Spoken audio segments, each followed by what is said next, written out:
Silence hung in the courtroom, so oppressive it seemed. The walls themselves wept. The atmosphere was dense, weighed down with sadness, outrage, and secrets nobody wished to utter aloud. It was not only a courtroom today, it was more akin to a funeral parlor, with the difference that here, truth was in trouble. A solitary faint light over the judge's bench threw long shadows on the shiny wooden floors. Flags and painted portraits of justice lined the walls, which looked almost embarrassed, as if they had an inkling of what was going to happen in this room would tear a family apart forever. The camera, in the minds of millions viewing this online and on the news, swept the room, capturing the faces of those there. Reporters had notebooks open, cameras at the ready, hissing to each other. All eyes were wide. All breath was held. Because everyone knew, this wasn't just another trial. This was the trial that would finally tear open the wounds the Brown family had been working to conceal for years. The Brown family split apart. On the left side of the room was Janelle Brown, her face drawn and pale, eyes bloodshot from lack of sleep. She was holding something small and precious in her hand, a neatly creased American flag, the same one she had been given at Garrison Brown's military funeral. Her hand shook as she clutched it against her chest, as if it was the last part of her son she had. Her lips formed silent words, as if she whispered to him, sorry for something only a mother knew. Beside her sat Christine Brown, her shoulders squared, but her eyes glassy. Christine's anger had always been fiery, but today there was a deep sadness beneath it, the kind of sadness that comes from watching someone you love crumble while being powerless to stop it. Across from Christine sat Meri Brown, hands clasped tightly in her lap. She appeared fragile, ghostly. Her usual strength was not there, replaced with remorse and sadness. She had not been Garrison's biological mother, but she had loved him like her own. And now she couldn't help but wonder, could I have done more? The three women sat together. Even after years of shattered relationships and bitter breakups, they had left every grievance, every quarrel, every aching memory, because today was not about them. It was about Garrison, and it was about justice. On the other side of the courtroom, Kody Brown sat alone at the defense table, his face pale and gaunt. His once neatly styled hair was disheveled, his shoulders tense but bristling with defiance. He didn't resemble the confident, charismatic patriarch fans once watched on Sister Wives. He resembled a man coming apart at the seams. Behind him, two of his other children sat silently, their faces torn. They weren't here to defend Kody. They weren't here to blame him either. They were here because, despite everything, this was still their family. But loyalty and blame weren't as sharply defined as they used to be. The world watches outside the courthouse. Cameras flashed constantly. Supporters and protesters stood, signs reading things like "Justice for Garrison." Kody is not guilty. Families deserve truth. The case had taken over the nation's focus. Millions of viewers who had originally watched the Brown family reality show now watched this trial like a dark sequel, a one that nobody wanted to witness. Social media was filled with theories and arguments. Some viewers viewed Kody as a villain, a father who had emotionally and neglected his son until it was too late. Others viewed him as a grieving parent, a victim of a family that had turned against him. And now the courtroom was their battleground. The gavel strikes, heavy wooden doors swung wide, and the bailiff moved forward. "All rise," he called, his voice bouncing off the walls. Everyone in the room rose to their feet, even Kody, though his movements were stiff and reluctant. The judge, a firm but kind woman named Judge Reynolds, appeared and sat down. She had sat through countless tough cases, but this one bothered her more than most, because this wasn't just about laws and evidence. This was the story of a family separated by years of pain, and a young man who no longer existed to speak for himself. She lifted her gavel and brought it down hard on the block. Crack! It boomed like thunder, stifling the whispers and establishing the tone for what was about to occur. "Be seated." Judge Reynolds spoke, her voice steady but authoritative. The room complied, the groan of wood benches the sole noise for an instant. She looked at the individuals standing before her, At Janelle, her hands gripping the creased flag. At Kody rigid in his chair. At Christine and Meri clasping hands for support. The judge's eyes for an instant gentled before she spoke. Now this court is in session for the case of the state versus Kody Brown, she stated. This is a very sensitive case over the tragic loss of life of Garrison Brown. Decorum, respect, and truth are expected here, nothing less. The prosecution's claim. The prosecutor, a tall, keen-eyed woman named Miss Turner, stood up. Her voice was firm, clear, and purposeful. Your Honor, members of the jury, she began. The question in this case is not whether or not Kody Brown physically hurt his son. There is no such evidence. She paused, letting it sit before going on. Emotional harm, neglect, years of rejection, control, and conflict that drove a young man further and further into seclusion and despair. That's what this case is about. The prosecutor made her way slowly to the jury box, her heels clicking on the floor. Garrison Brown served his country. He was tough, courageous, and kind. But at home, he battled a war that no one could see. A war with a father who made him feel invisible, unloved, unwanted. Gasps and whispers erupted from the audience. Janelle lowered her head, tears rolling down her cheeks. Christine squeezed her hand harder. Miss Turner raised a hand for silence. We are not here to vilify Kody Brown, she said firmly. We are here to hold him accountable for the role he played in his son's death. Because sometimes the deepest wounds aren't physical, they're emotional. And they can be just as deadly. She turned to face Kody directly, her eyes unflinching. By the end of this trial you will see how his inaction, or rather lack of it, generated a storm of agony that cost Garrison his life. The defense responds. The defense lawyer, Mr. Hayes, took his turn. He was older, with a soothing demeanor and a voice that sounded like smooth gravel. Your Honor, he started, the prosecution draws a tragic picture. And yes, Garrison's death is tragic. It's a tragedy that no parent should ever have to experience. He strode toward the jury, his arms open in an appeal for sincerity. But sorrow is not sin. An abusive relationship is not a crime.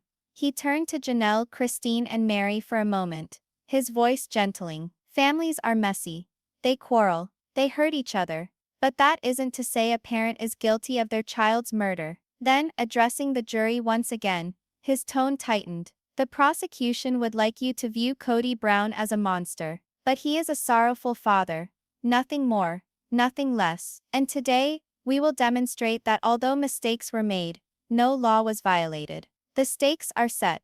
The judge nodded gravely. Very well, she said. We will proceed. As she did, the camera of each news organization zoomed in on Kody's face. White, strained, inscrutable. Christine leaned over Janelle and whispered, "We can do this." For Garrison. Janelle didn't answer. She just gripped the creased flag harder, her knuckles white, and gazed straight ahead. Because deep inside she knew regardless of what the decision would be, this trial would be different. The truth was going to be revealed. And once it was revealed, there would be no turning back. The bailiff's voice sliced through the thick silence. Mrs. Janelle Brown, come forward.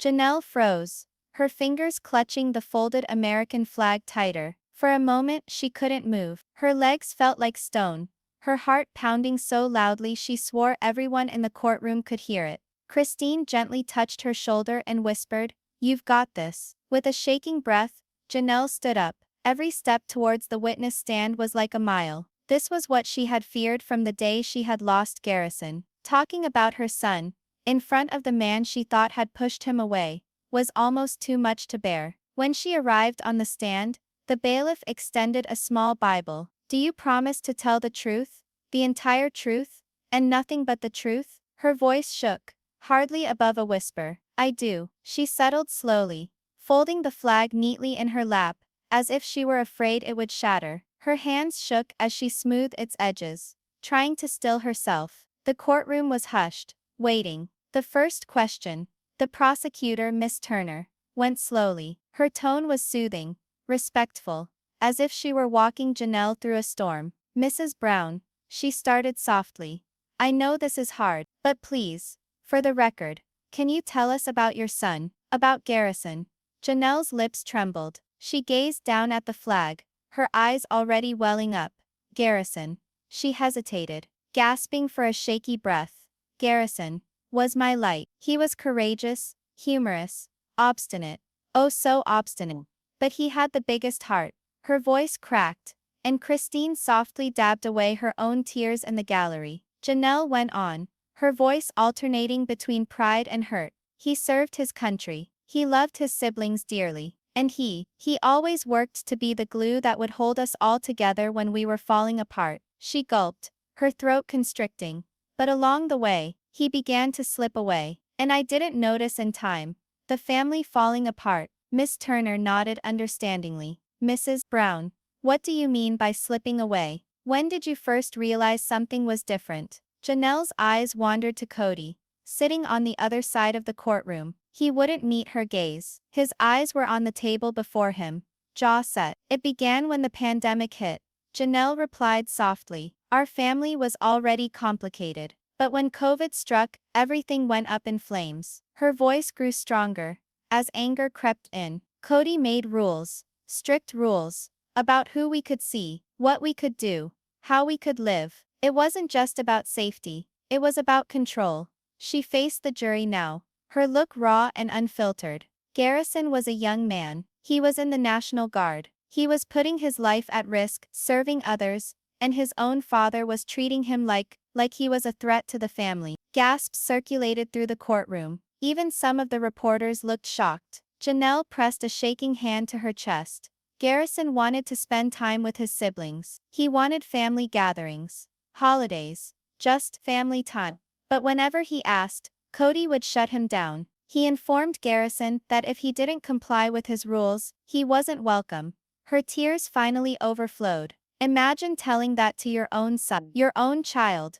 The breaking point. Miss Turner came closer, her voice gentle. Miss Brown, what was the last time that Garrison talked to his dad? Janelle shut her eyes, the recollection washing over her like a tidal wave. It was roughly 2 weeks prior to. She couldn't bring herself to complete the sentence. Christine covered her face with her hands, weeping quietly. When Janelle had enough strength to go on, she spoke in a whisper. They fought on the phone. Garrison pleaded with his dad to visit him. He said, Dad, please. I just want to talk. Her lips quivered as she spoke her son's words. And Kody, he told him, you gotta choose who you're loyal to, your mother or me. The room exploded. Gasps and whispers, and even a couple angry screams reverberated through the gallery. The judge banged her gavel. Crack, crack. Order. There will be order in this courtroom, Judge Reynolds barked. When the commotion had subsided, Janelle went on, her voice shattering entirely.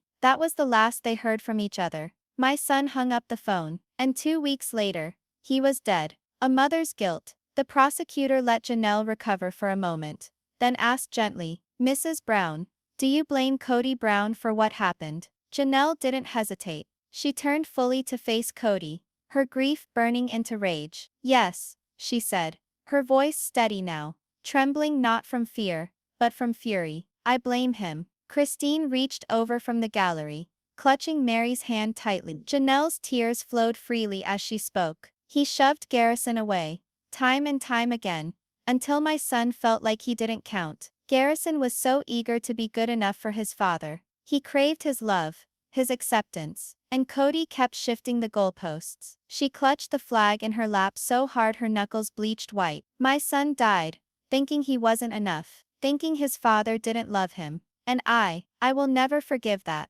Her shoulders convulsed with tears. The courtroom was in shocked silence, each heart breaking as hers. The cross-examination. Mr. Hayes, the defense attorney, rose slowly. His voice was gentle, but resolute. Mrs. Brown, he said, no one here questions your suffering, but families conflict. Parents and children disagree. That doesn't indicate that Kody is guilty of Garrison's murder, does it? Janelle stared at him through her tears. You didn't live in our home, she snapped. You didn't hear the things he said to our son. Hayes held up a hand softly. It's Mrs. Brown. Please, I know you're angry, but Kody didn't make Garrison kill himself. You agree with that, don't you? Janelle's voice shook, but her determination was firm. He didn't pull the trigger, but he loaded the gun with his rejection and neglect. The room fell silent, the gravity of her statement hanging in the air. The final blow. Hayes scowled, realizing he was losing the jury. Mrs. Brown, could it be? Might it be that you're attributing your own guilt to Kody?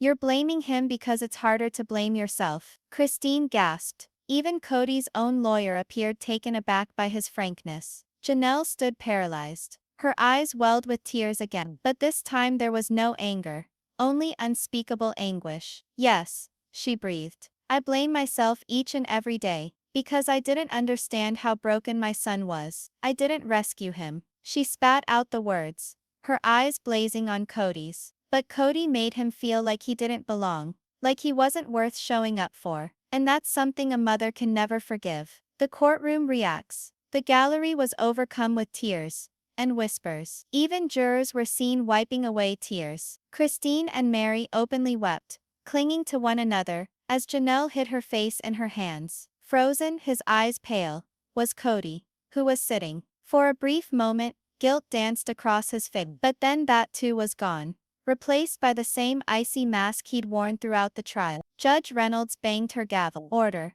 I will have order. When the commotion finally died down, the judge addressed Janelle with a rare softness in her tone. Mrs. Brown, you may be seated. A mother's departure. Janelle stood up slowly, still holding the folded flag. She walked past Kody, without even looking at him. Instead, she went straight ahead, her tears streaking her face, but her back unbroken. Christine rushed to her the moment she came back to the gallery, holding her in a strong hug. You were so brave, Christine said softly. You said what he was saying. Meri put her hand on Janelle's arm, crying openly. Garrison would be proud. Janelle shook her head, her voice cracking. I just wish he was here to hear it. The camera rested on her face, a grieving mother overwhelmed by sorrow, yet holding firm for her son. Then faded to black, preparing the way for the next witness to step onto the stand. The courtroom remained thick with emotion following Janelle's testimony. Her words, he loaded the gun with his rejection and neglect, seemed to follow like a ghost, lingering in every corner of the space. The jurors sat white and mute, some still brushing away tears from their cheeks. Even the news reporters, normally so cold and clinical, were visibly shaken. Christine leaned over and grasped Janelle's hand. You did it, she breathed. You spoke for him. But there was no smile on Janelle's face, just weariness, just sorrow. Judge Reynolds glanced up from her papers and breathed softly, her face grave. The court calls Christine Brown to the stand. Christine's heart racing. She breathed deep, looked at Janelle and Meri, and stood up. Her time, her opportunity to say, not just for Garrison but for each child, each human being that Kody had wounded with his actions. Christine takes the stand.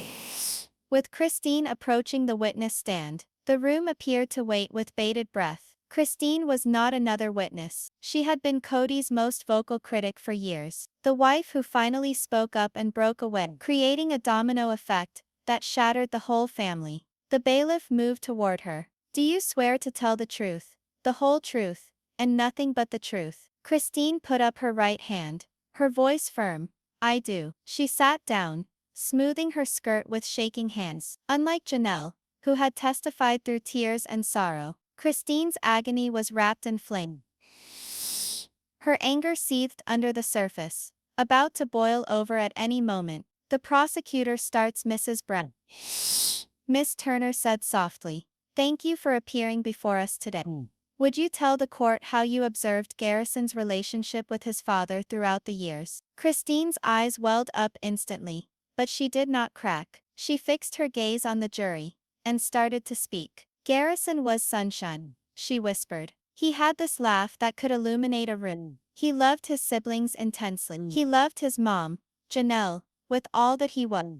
And for so long, he loved his dad as well. She stopped, looking at Kody, whose eyes flitted away. But when he grew older, that love began to pain him. Because no matter how much effort Garrison made, Kody never once saw him. Christine's voice shook, rage permeating her grief. Everything with Kody was always about control, about rules, about allegiance. Garrison did not want to battle. He simply wanted a dad who would be there, who would hold him and say he was proud. Her fingers clutched the sides of the witness stand, but instead he was greeted with woe. with silence, with rejection. The moment everything changed, the prosecutor edged closer. Is there a particular moment that comes to mind? A moment when you saw how much pain Garrison was in? Christine's breath hitched. She nodded slowly. Yes, it was Christmas, 2 years ago. The room leaned forward, hanging on her words. All Garrison wanted was for us to be together. He said he didn't want gifts. He didn't want a party. He just wanted to sit around the table with everybody, like we used to. Christine's voice broke. But Kody wouldn't come. He said unless everybody played by his very strict rules, he wouldn't come. Tears streamed down her face as she remembered Garrison's face that evening. Garrison attempted to conceal it, but I witnessed how devastated he was. He stepped outside, following dinner, sat in his truck for more than an hour, and upon returning inside, he simply stated, "Guess I'm not enough for him." The courtroom was silent. Even the judge's eyes were watery. Christine's anger boils over. Christine's sadness gave way rapidly to anger. Her voice was raised, trembling with emotion. We all witnessed it happen. We pleaded with Kody to mend things. We pleaded with him to simply be present for his son. But every single time, he opted for pride instead of love. She spun to address Kody, speaking in thundering tones. "You drove him away, Kody. And now he's gone." Kody shifted in his seat, his jaw clenching. The defense lawyer put a hand on his arm, warning him to keep his cool. The gallery burst into whispers. Christine had sliced through the room like a knife. Judge Reynolds banged her gavel. "Order. I will have order in this courtroom." Christine dried her tears, gasping for breath, but she didn't yield. Cross-examining. The defense strikes back. Defense attorney Mr. Hayes stood, pushing his glasses up on the bridge of his nose. His voice was calm, nearly frigid.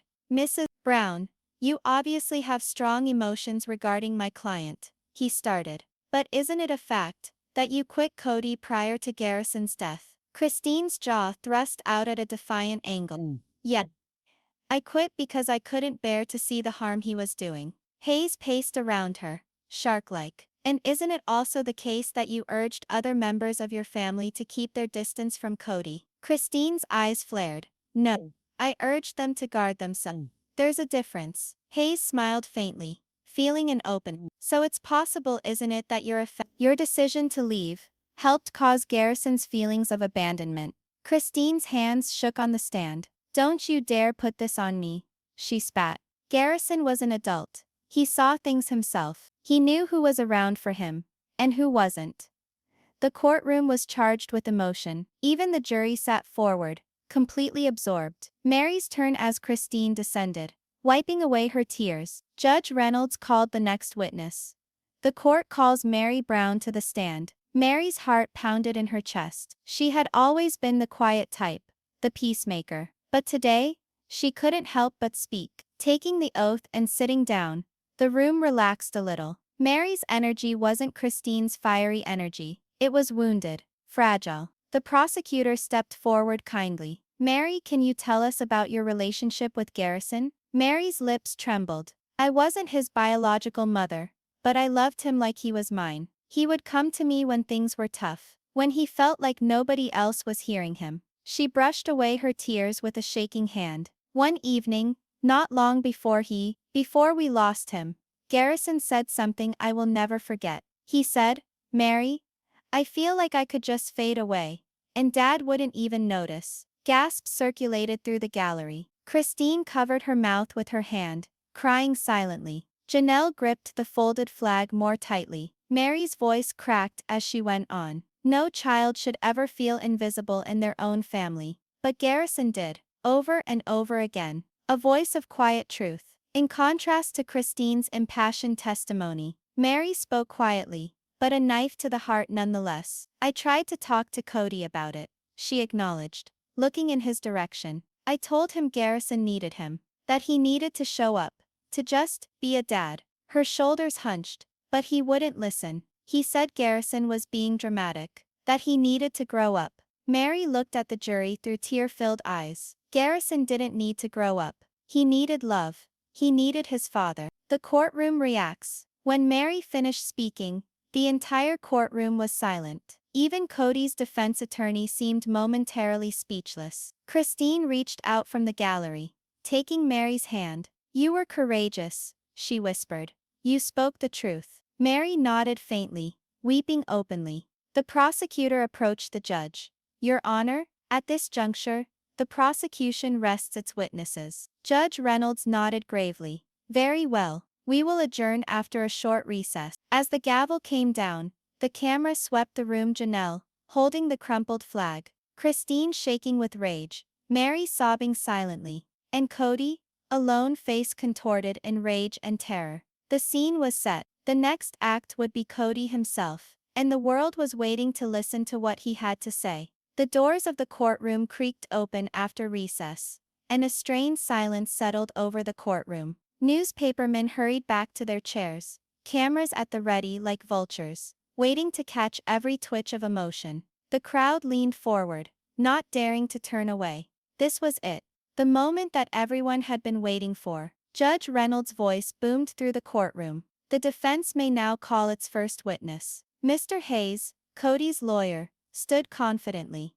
The defense calls Kody Brown to the stand. Janelle's breath hung in her throat. Christine's grip on her hand tightened, and Meri cast her eyes downward, too devastated to look at him. And Kody appeared to be a man heading to his own death. Kody walks to the stand. As Kody made his way towards the witness stand, the courtroom was electric with rage that barely contained itself. He stood tall, his face meticulously controlled, but his eyes betrayed him. Crazy, desperate, and trapped. The bailiff moved forward. "Do you vow to speak the truth, the whole truth, and nothing but the truth?" Kody paused for a split second, before responding. "I do." He lowered himself slowly into the witness chair, holding onto its edges, like it was the sole source of support. From the gallery, Janelle's lips compressed into a thin line. Christine folded her arms, scowling. Meri dabbed silent tears from her cheeks. This was not just a testimony. This was decades of hurt on the verge of detonating.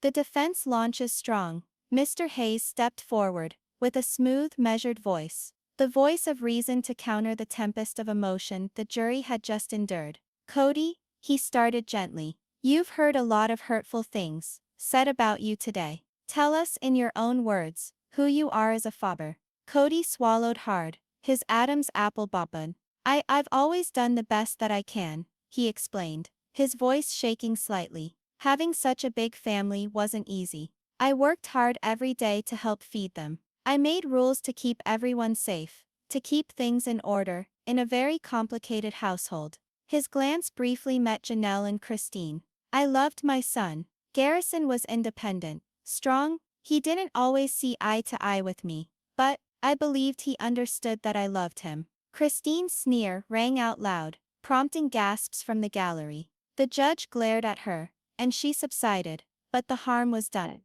The tension was doubled. "Kody plays the victim, Mr. Hayes continued, unabashed. "Kody, the prosecution indicated that you pushed Garrison away, that you rejected him. How do you feel about that?" Kody's voice cracked, as he shook his head. "No, that's not right.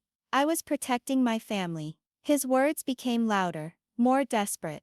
"Throughout the pandemic, Garrison refused to abide by the rules I put in place. He was with friends, working, living his life like everything was fine. I pleaded with him to be careful. I pleaded with all of them." His eyes passed over the courtroom to settle on Christine, her arms crossed, impassive.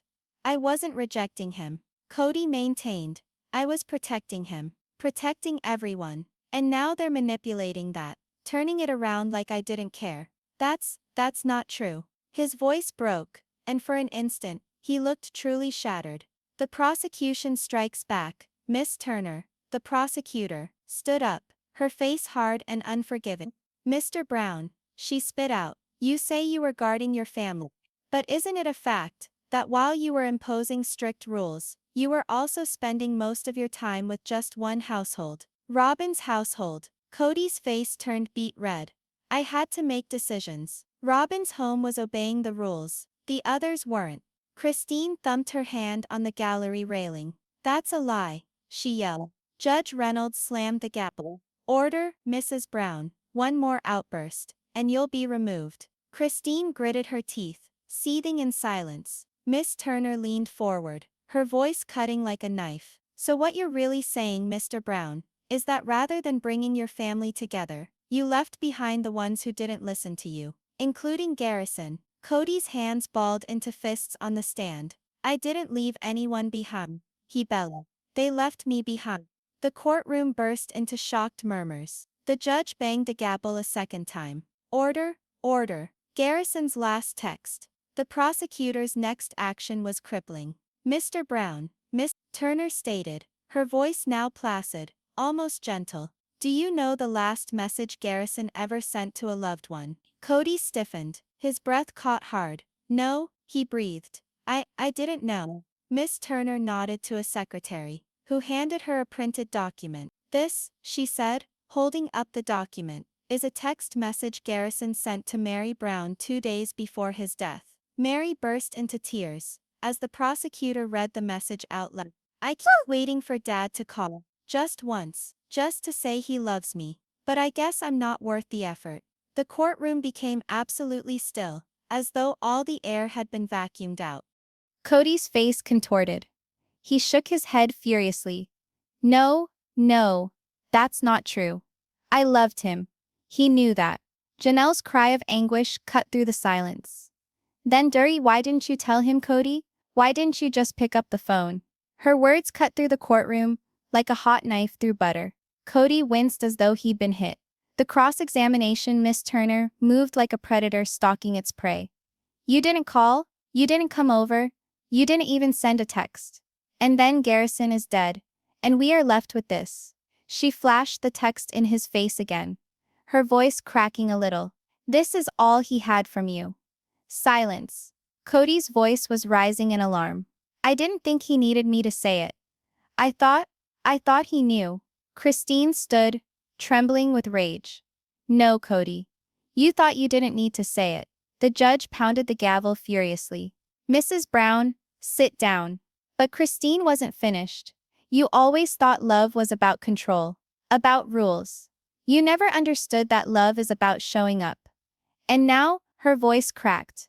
"Now it's too late." Christine slumped back into her chair, crying hysterically. Janelle hugged her tightly, tears running down her own face. Kody's last collapse. Kody's facade crumbled totally. He hid his face in his hands, his body racked with violent sobs. "I didn't want this to happen," he managed through tears. I didn't know how to make it right. I didn't know how to be the dad he needed me to be." For the first time, his voice held no fury, no defensiveness, only pure, heart-wrenching sadness. "I thought I had more time," he whispered. "I thought there'd be another Christmas, another birthday, another chance." Meri cried uncontrollably, holding a tissue to her face. Even several jurors dabbed at their eyes, openly moved by his admission. But Miss Turner didn't relent. "Mr. Brown," she said icily, "regret doesn't alter the facts. You had the opportunity to be there for your son, and you did not take it." The shocking reveal. While Kody trembled, Miss Turner landed her final blow. "Ladies and gentlemen of the jury," she said, addressing them. "This is not a case about a man who planned to hurt his child. It's about a man who wouldn't hear, who let pride and need for control cloud his vision, until it was too late." She let the words hang in the air. And though he did not pull the trigger, he created the atmosphere that loaded the gun. The gallery gasped. Christine covered her mouth, shocked. Janelle hid her face in her hands. Kody shook his head wildly, muttering, "No, no, no," repeatedly. The courtroom explodes. Judge Reynolds hammered her gavel. "This court will now recess until closing arguments tomorrow morning." As everyone rose, the room erupted into bedlam. Christine yelled at Kody through tears. "You ruined this family. You ruined our boy." Janelle grasped the folded flag, moaning back and forth, chanting Garrison's name. Meri staggered toward Kody, her face smudged with tears. "I asked you to call him," she wept. "Just one phone call, and you couldn't even do that." Kody tried to reach for her, but she stepped away as if scorched. Reporters yelled questions. Cameras snapped. The scene was sheer pandemonium. And amidst it all, Kody sat slumped against the defense table, a shattered man amidst the ruins he himself had created. The final shot when the courtroom cleared, the camera stayed fixed on the crumpled American flag in Janelle's shaking hands. Then, slowly, it moved up to Kody's face. Tears streamed down his cheeks, his eyes empty with remorse. In that instant, the reality was unmistakable. No ruling could restore Garrison to life, but the family's and the world's decision was already made. Fade to black. The morning of the verdict, the courtroom was more solemn than ever. All seats were occupied. Cameras from news outlets filled the back wall, lenses trained like guns, poised to record the Brown family's most agonizing moment thus far. Outside, a swarm of journalists and protesters filled the courthouse steps, chanted and waved signs. Some calling for justice for Garrison, others standing up for Kody. The whole country was watching. Inside, the family sat in silence. Christine held tightly onto Janelle's hand, while Meri gazed down at the floor, her face pale and inscrutable. The creased American flag, the final gesture of Garrison's service, lay on the table in front of Janelle, its bulk weighing down her soul. Alone at the defense table, Kody Brown had a tousled head of hair, a rumpled suit, and an overall defeated air. He was far from the proud patriarch of the world's imagination that people watched on television. Today he was simply a broken man, a father waiting to be judged, flanked by the product of his decisions. Judge Reynolds entered and sat down, her gavel ringing out sharply. "All rise." The courtroom complied. Then all of them sat down again, the creak of benches sounding like faraway thunder. The final arguments. The judge inclined her head toward the prosecution. "Miss Turner, you may proceed." The prosecutor stood up, her figure imposing and unforgiving. "Ladies and gentlemen of the jury," she started, "this trial was never about blaming anyone for one moment of tragedy. It's about responsibility. A father who allowed his anger and pride to raise walls between him and his son, walls that were so high and so thick that by the time he knew that he had made a mistake, his son was dead." Christine suddenly burst into silent sobs, her mouth covered. The gallery held their breaths. Garrison was more than a statistic, Miss Turner went on. He was a soldier, a brother, a friend, and most of all, he was a son who was owed love and support. Instead, he encountered silence, rejection, neglect. She made her way slowly to the jury, holding aloft the printed text message Garrison sent to Meri, the last cruel words he left behind. "I wait for Dad to call. Just once, just to tell me he loves me. But I guess I'm not worth it." The jurors squirmed, their faces etched with sadness. "This," Miss Turner continued, her voice wavering, "is the sole voice Garrison has remaining in this courtroom. Listen to it, hear it, and hold it in your minds when you decide." She walked back to her table, her color gaunt but firm. Kody's attorney, Mr. Hayes, stood next, looking far less confident than before. "My client," he began, "is not a perfect man. None of us are. Yes, he made mistakes.